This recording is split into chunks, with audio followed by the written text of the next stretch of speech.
Hi, Mike. Thanks very much for that introduction. You know, it was 1 year ago that I sat on the stage in front of everybody at National Training Camp, and I talked about the fight that we fight every year and the things that you don't see throughout the year that makes us all successful. Well, apparently God was listening because 2020 was a really hard year for me, and it took me down and knocked me down many, many times. But what I found was my training is what got me through it. During that speech, I talked about Rocky. He talked about life and how the world is a very ugly place, that it's not filled with rainbows and daffodils. But the thing that he really talked about, that what my message was to you, is that it's not how hard you can hit, it's how hard you can take a hit and keep going on. It's how much you can take and keep going on. Well, let's talk about 2020. At the beginning of 2020, what I did is I went to a training where I completely rewired my mind. It was a 7-day training, 12 hours a day, to rewind my mind and take myself to the next level. Well, I really did take myself to the next level. This is what happened. I lost half my team. The reason I lost half my team is I was trying to inflict my values and how I can press them into being me. Completely the wrong approach. And what I found is instead of them staying and getting inspired, they left and never came back. Well, I had some rethinking that I had to do. But the next thing that happened to me that brought my business down some is, well, we took an awards trip, we went to Europe, and while we were in Europe, what we found is that America was shutting down. COVID happened. You know, we were in Europe, in northern Italy, they shut it down. We went to Rome, they shut it down. We went to Palermo, they shut it down. We went to Malta, they wouldn't let us in. I think probably some of that is because they knew that Mike was on the ship with us, but that's my own opinion. Don't take it any other way. We finally went to Barcelona, and they shut that down. I was there for 3 days, made it back in about an hour before I would have had to stay there in Europe for the whole year. But this is what I found. Hey, when we got back, we couldn't perform our workshops anymore. So what was I going to do? How am I going to communicate? Well, I know that we've had Zoom for a long time, and I've done a lot of Zoom, but doing a presentation and keeping people interested for 30 minutes, I found is an art. It's just not something that you can do. So I had to go back and study. It took me some time. It took me time away from my business. The thing that I noticed is this. My business wasn't contacting me, and I found out we weren't contacting the people that I've done business with. You see, I also, because I had time to find out that the person that was involved in my business with me wasn't doing what we had done historically to keep us on top of the pack, leading the pack. So now my business was faltering, and I had to take time away, and I had to make that better. Well, lo and behold, of course, you know that caused some strife in my family. Matter of fact, on the birthday of my wife, I gave her her present, and she said, this really isn't what I want. What I want is a divorce. That's right, a divorce. 30 years ended my marriage because evidently I was inflicting my values on her and taking her away from what she wanted. Well, does this sound like a bunch of excuses? Excuses, excuses, excuses. If you're going to be a survivor, you cannot rely on excuses to get you through life. Every year when I address people at our national training, I always bring up somebody that I'm following that year, an inspirational person. Well, the person that I found this year, I had actually seen 3 or 4 years ago, but I really got into him this year, and his name is David Goggins. He is known as the animal of the universe because he is a guy that has run over 7,000 miles. He did 8 marathons every weekend for 8 weeks, over 100 miles. He had the record for pull-ups, sit-ups, and everything else. He's the only guy in America that has ever been a SEAL, a Ranger, and in the Air Force, in the security forces for the Air Force. The only guy in America. So he's a beast. And this is what I found out. Excuses. When I started looking at all those things and I started feeling sorry for myself, the first thing he said is, and here's the other part, by the way. I had looked in the mirror a lot and I noticed that, hey, I was getting fluffy. That's right, I was getting fluffy. And I listened to him, and it really made me think of one thing. He said one thing: Rudy, you're not fluffy, you're fat. Okay? Get up off your ass and go and start running. Pick up your foot and go and put one in front of another until you're where you want to be. Well, that was a shock to me because I always thought that I had always pressed myself to the next level. But what I found is this: I hadn't been.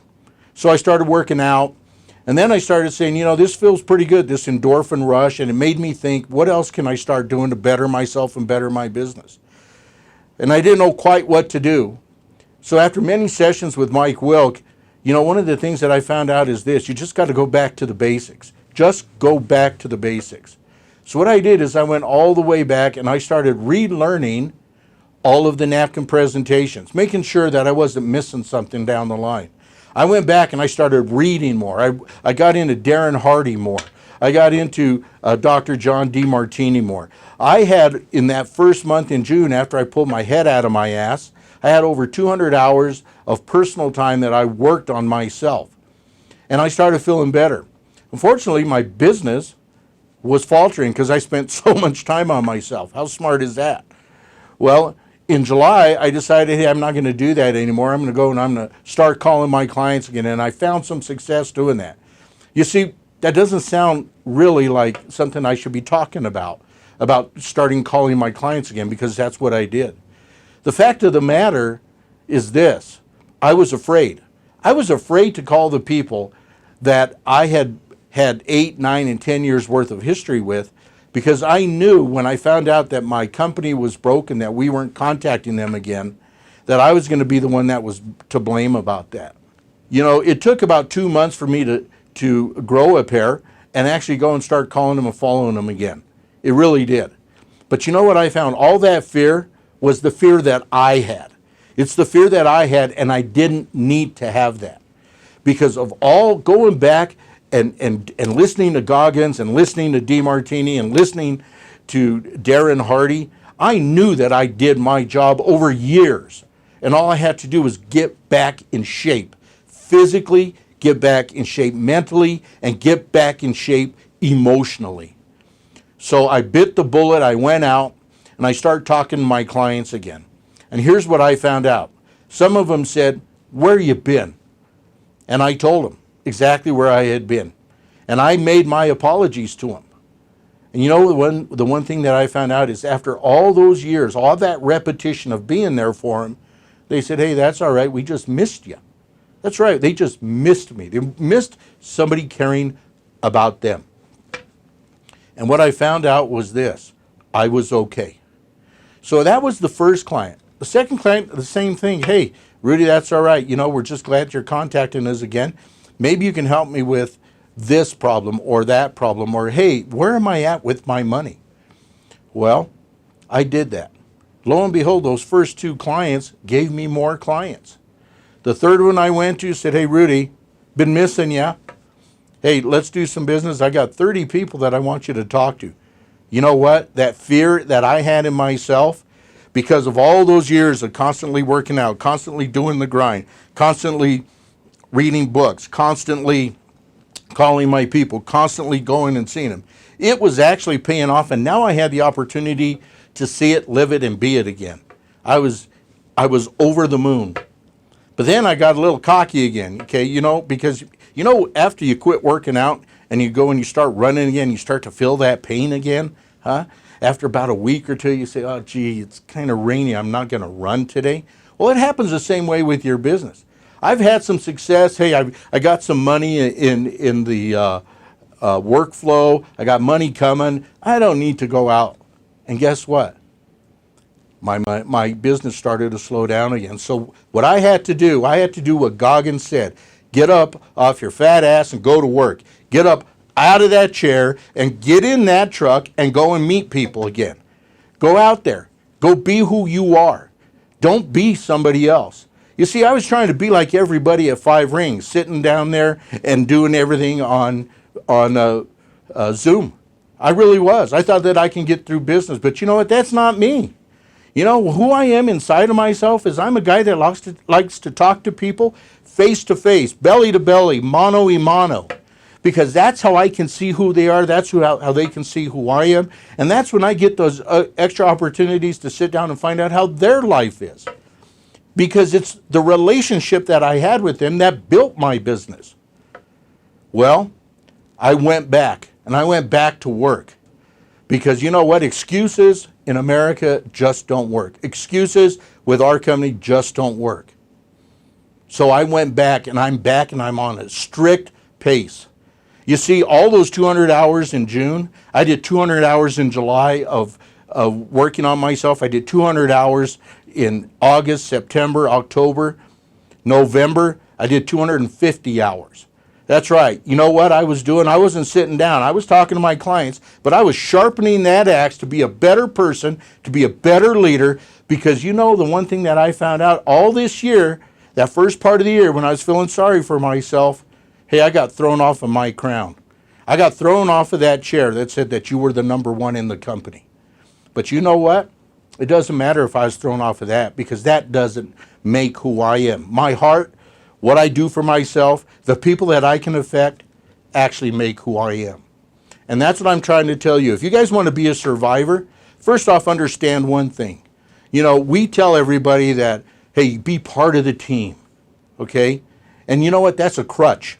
It's a crutch, okay? You don't want to be part of the team. You want the team to be part of you. You want to take extra steps. You want to go out there and you want to tell them what you're doing. You don't want to listen to when they call on the phone and say, hey, what's wrong? What's wrong? You don't want to listen to that crap. Okay? You don't want to listen to that crap. You tell them I'm too busy. I'm working. I'm going to work. You want to see how I do it? Get up off your ass and come and go with me. That's what you need to do. That's how survivors work. That's how this company works. You know, don't get me wrong when I say this. Five Rings is a fantastic place to work. But what happens with that fantastic place to work is this, is sometimes we pat your butts too much. Because the fact of the matter is your leader, your mentor, he cares or she cares that you do well. They really do. But not as much as what you should. You see, they care because they get to get paid off of you. That's reality, okay? Let's take that cloak off this. It's reality. But nobody is going to care but you. You're the one that controls your life. You're the one that controls your destiny. You're the one that when people say, hey, how did your life go? You can say, I did it, and I did it my way. When you go up to heaven, are you going to sit there and sit there with God or St. Peter and he says, hey, look, this is all you had. You were able to do this, you were able to do this and this, but you only did this. Is that who you want to be? I don't think so. So I didn't want to be that either. Now you see, I'm gonna kind of wind this down a little bit, because you know what? Although I'm not the crown on the hill right now, as far as my production is, you know what? I'm a multi-million-dollar person right now because of all the work that I did and all the work that you guys should be doing for yourself. Okay? Because quite frankly, nobody wants to hear how bad it is. Go out and make it better. There are teams and there are people in this company that are rocking it because they don't listen to that crap. And I hope that you're going to be one of them. So let me tell you what all that hard work has done. It passed on to somebody else. You see, I have a team member that went through the same thing that I did. His wife told him that it was time that they separated. He was crushed, and I told him this, what would Goggins do? So I told him get up off his ass and go to work. He's lost 25 pounds. He went and started studying more about our business. He found God. And the thing that brought the biggest tear to my eye was 2 days ago, I received a picture of him being baptized for the very first time. So in closing, let me just tell you something. I'm angry. I'm pissed off. And the reason I'm pissed off is because of this COVID thing. I'm not going to let anybody dictate to me if I can go out, if I got to wear a mask or anything else. Don't get me wrong, I will honor other people. But I'm pissed off that I can't go to a workshop. I'm pissed off that I can't go face-to-face with my clients. I'm pissed off that I'm told I have to do things virtually. Because I love my clients. And I love you. The thing I hate the most is I can't be with you right now with 1,000 other people hugging on each other and telling each other everything's going to be better. But you know what? 2021 is our year. It's the year of 5 rings. Go out there, be the best that you can do, get up off your ass.